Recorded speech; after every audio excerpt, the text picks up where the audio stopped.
Welcome back. Monday morning, about 18 degrees on the homestead, and we have got a lot of snow. Before we get started, I want to show you something that came in the mail, and I wish I knew who sent this. This was forwarded through a third party, a friend of mine, and it showed up and it doesn't have any name on it, and it's something I didn't even know existed, but it's wonderful. When I first opened the box, it took me a little bit to figure out what was going on here. Those of you guys who are long-haul truck drivers, you probably know exactly what it is. This big bag of these strange-looking clips here, and then down here below was this kind of a rubber rope. And initially I thought, oh, is it some sort of a chain tensioner thing here? But check this out. Okay, so we got this really high-quality rubber rope. And you know how we're always looking how hard, you know, when you want to tie down a load or a tarp or something, and you're grabbing bungees and they're too long or they're too short and they're never just right. Look at this. This is just so brilliant. So you take these clips, right? You go through here. You go through here. Very simple.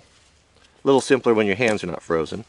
You go back through itself, right? Just a simple deal there. And what you essentially have here is an infinitely adjustable bungee system. Look how simple it is. Right here. So, you say you're going to go to the dump, or for this application right here, our front tire change, and this is a good workaround for that silly chain binder system there that I've been using. Look at that. So let's say I want to shorten them, right? Let's say oh, that's not going to work. You know, I mean, just so simple. Whoever thought of this was very smart. What a useful thing. I mean, gone are the days of buying a whole bunch of bungee. Look at that. Isn't that wonderful? So I made a couple up here. Oh, goodness, you guys wouldn't believe how much snow I've been plowing. I mean, you no more than get it plowed and it's ready to do it again. Look how good this works. And let's say you get one that's, you know, it's like, well, I'd like that to be a little bit tighter, right? Well, you just go right here like this. Tighten that up a little bit. And you got that going on right there, right? Well, I gotta put that straight for all my OCD brethren. I, of course, am one of them. Right there. Now we've got that was a little bit easier than the other system, right? Look at that. How wonderful is that?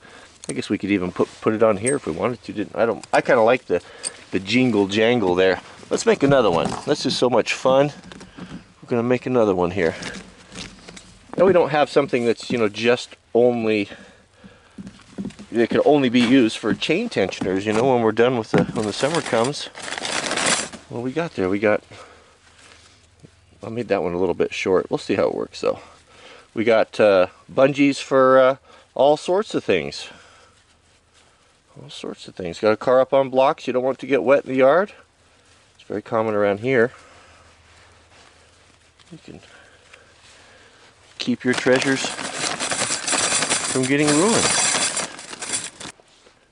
Perfection. So one downside that all the snow has brought is the snow load on our house. You can see here, now this is the old portion of the home. This was built, this is built with logs. Our home is actually a log home that's been covered in cedar. You can see we've got a couple of feet of snow on there. Not a problem on this side, but a little different story on the other. So this is our gear room on the west side of the house. And this was built sometime in the 90s. Actually, this room was a carport that was closed in.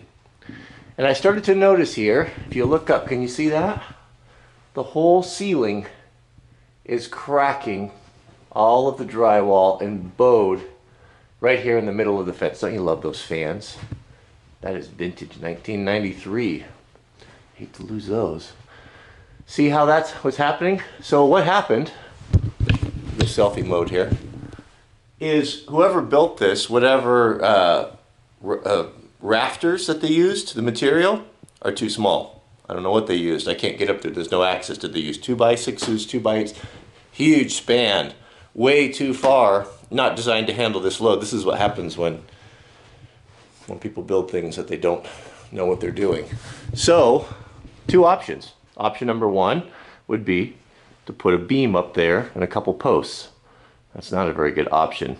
Option two right now, which is the quick option, is to get up there and to shovel all of that snow off. We've gotten so much snow.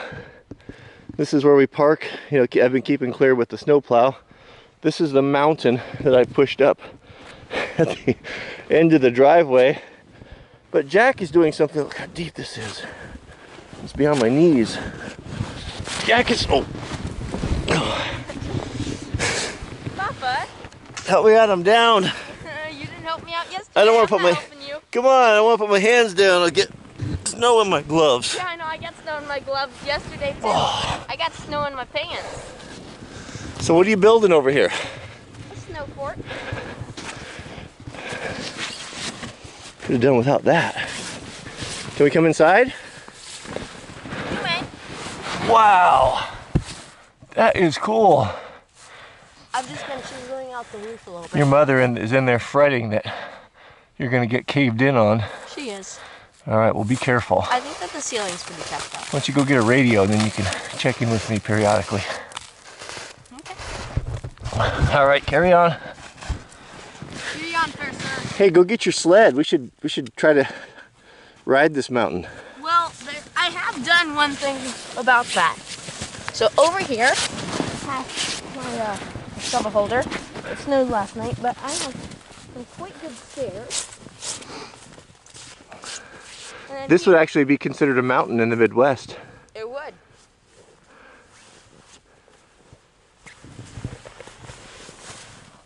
That's great. It's good when there's fresh snow on it.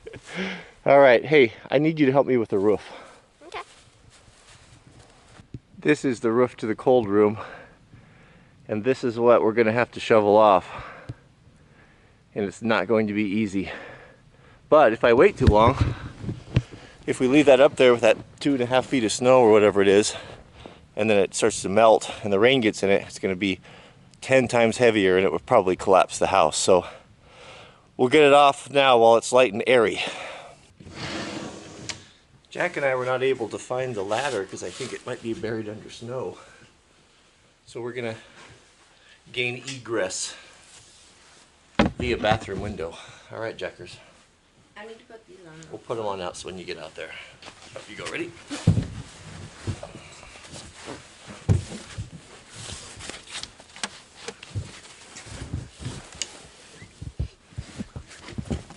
You got about 1.25 foot on me, Papa. What's that? You got about 1.25 foot on me, so it'll probably be easier for you. I was hoping it was this easy for me to get out. You almost face bombed. Things are not as easy as they used to be, Jack. Bathroom windows, not as easy as they used to be. You're going to be taking care of me for long. All right, so we're going to put the boot chains on Jack here. We only have one pair, but I thought we had two. I think so. A good leader takes care of his troops for himself, right? It's more important than that you live than me. Really? Let me see the other one. At least to me. Just land in a giant snowbank. Yeah, probably, but let's not take any chances.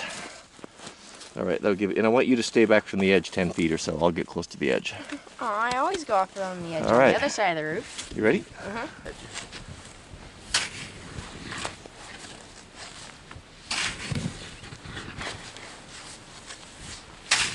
So Jack and I have been up here, what have we been doing, 20 minutes or so? Nah, about that. And we probably have 1/3 of the area that we need to get off. It's not too bad.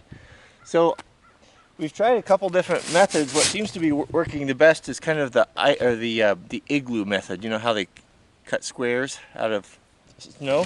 Because we have about halfway down, we have kind of a crusty layer that holds up. So we just chop out a block like this and then scoop it off. Working pretty good, huh, Jack? Mm-hmm. It's quite slippery though, isn't it? It's very slippery. And it's starting to snow.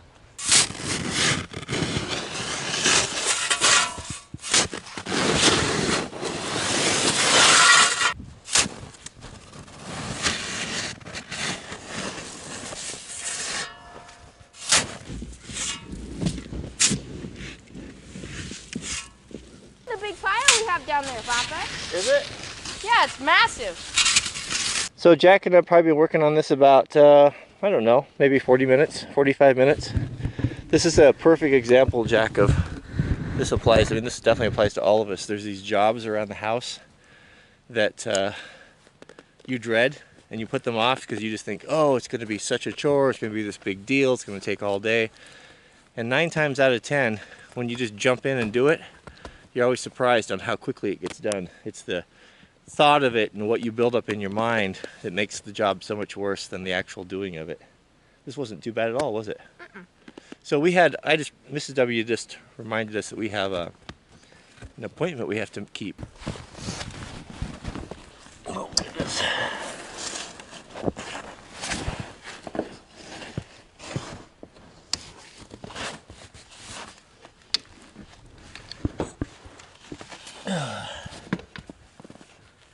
I forgot to mention, I know somebody's going to ask, the company, whoever sent these, please come in or send me an email at cody@wranglerstar.com so I can thank you for these.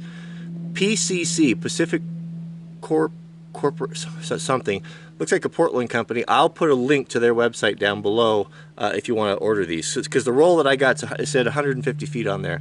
Bungees for life. Bungees for life. So, so also, just in closing, so I am getting ready to start. I'm going to do, you know, of course, like a lot of people, I always have the best of intentions to eat the best that I can and to stop treating my body like a dumpster. I've noticed now that the chips are back in the house and those things, and at my request, lots of hamburgers, and just I'm not eating very well. Again, this is kind of a pattern for me. So I am going to start here in about a week or so a 30-day complete fruit and vegetable juice cleanse for 4 weeks. Our juicer is kind of on the, it's about had it. So I ordered a new juicer, a nice juicer, and I'm going to be eating organic, juicing my own things for 30 days.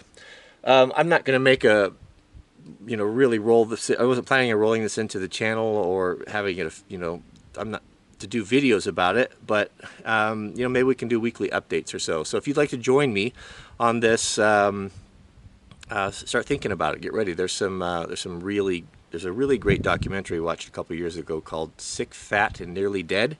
It's I believe he's an Australian guy, Joe Cross, I think it is. I'll also put the link to his video or his stuff in the link there in the subject heading as well. He was getting pretty fat and very unhealthy. And you know, I could lose 15 pounds, it wouldn't hurt me. But the main thing is I'm just, you know, my mind doesn't feel very sharp. I feel kind of cloudy and difficult to concentrate and very tired and lethargic many times and don't sleep very well. And I know it's a direct result of diet. So I'm going to do that for 4 weeks. So if you'd like to follow along, give me some ideas on how we can do this. You know, maybe we do a weekly update. If you're interested in the recipes, I'm going to have pretty much everything laid out. I've got a system set up that I'm going to be able to take it with me, because that's the hardest part, is if when you go to work and you're away from home, you're tempted to eat and break that cleanse, break that diet. So I've got a kind of a way I think is devised that I can make everything in the morning if we're going to be gone, take it with me in a way that I can always have it. So I'm not tempted to stop at a restaurant and eat something that's kind of unhealthy. So let me know if you what ideas you have, how we could share that, if you would like to participate in that. And that's it. All right. We'll see you guys on the next video.